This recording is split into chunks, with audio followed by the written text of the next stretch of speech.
श्री अखंड विद्यानंद जी महाराज की जय। सद्गुरु मौनी बाबा भगवान की जय। शिवोहम शिवोहम शिवोहम। आगे की कथा सुने। फिर एक समय ऐसा आया जब मौनी बाबा ने पंडित रमेश चंद्र को कुछ नियम दिया। उनकी आज्ञा से वह दिन प्रतिदिन भोजताल नहाने जाते थे, नंगे बदन रहते थे और एक टाइम जो सामने आ जाता वही भोग लगा लेते थे। एक दिन जब पंडित जी ताल में नहा रहे थे तो उनके सामने एक सर्प आ गया। इन्हें दहशत लगी, ये डर गए।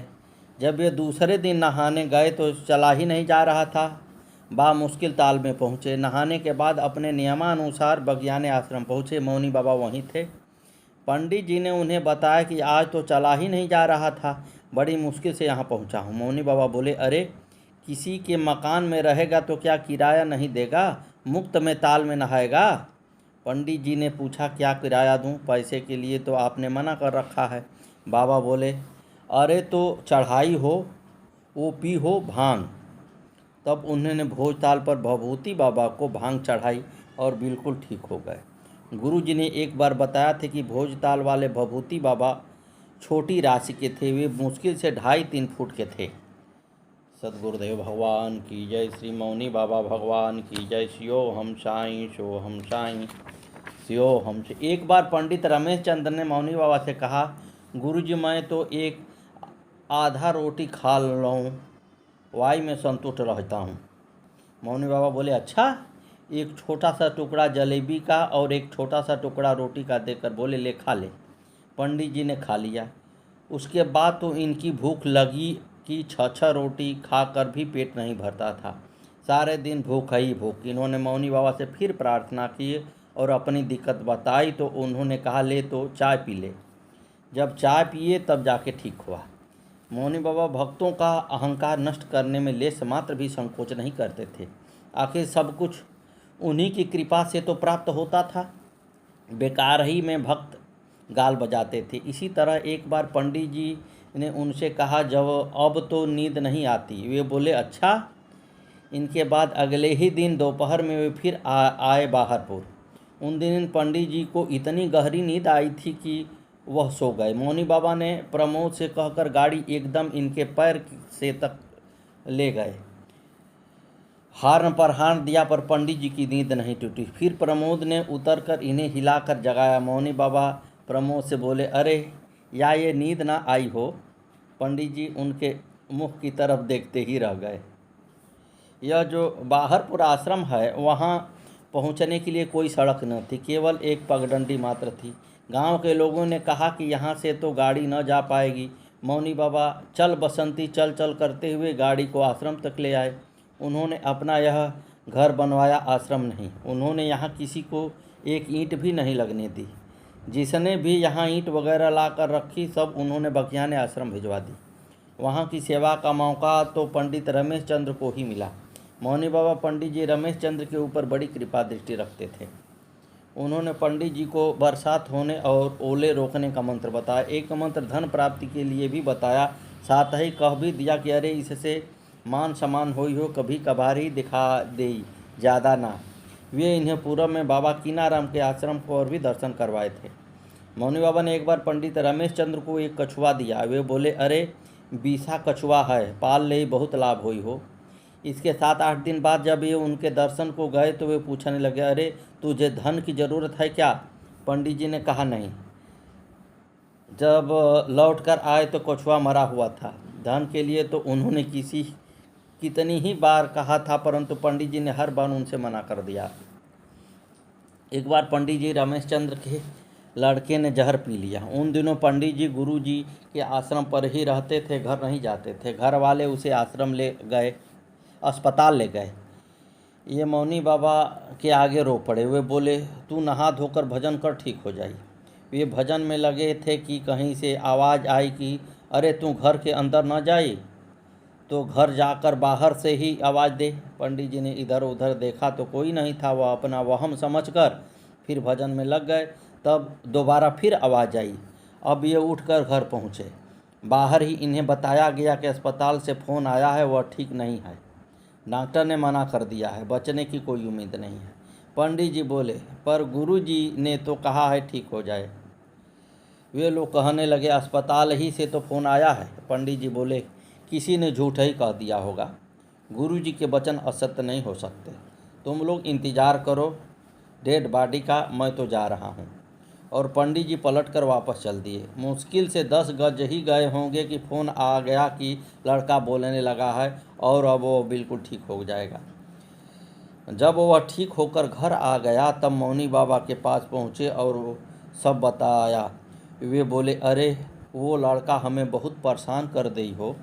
मौनी बाबा भक्तों के कष्ट अपने ऊपर लेकर उनके दुखों से छुड़ा देते थे। ऐसे हैं प्रभु करुणा निधान। ऐसा ही करुणा में प्रभु की अवतार है। प्रभु अपने भक्तों की कष्ट अपने पर ले लेते हैं। भला ऐसे प्रभु कहाँ मिलने वाले हैं? ऐसे महान संत हमको कहाँ मिलेंगे? अपने बच्चों का कष्ट अपने ऊपर ओढ़ के भोगते थे प्रभु। आज भी वही गति है उनकी। आज भी भक्तों के कष्ट से वो दुखी रहते हैं।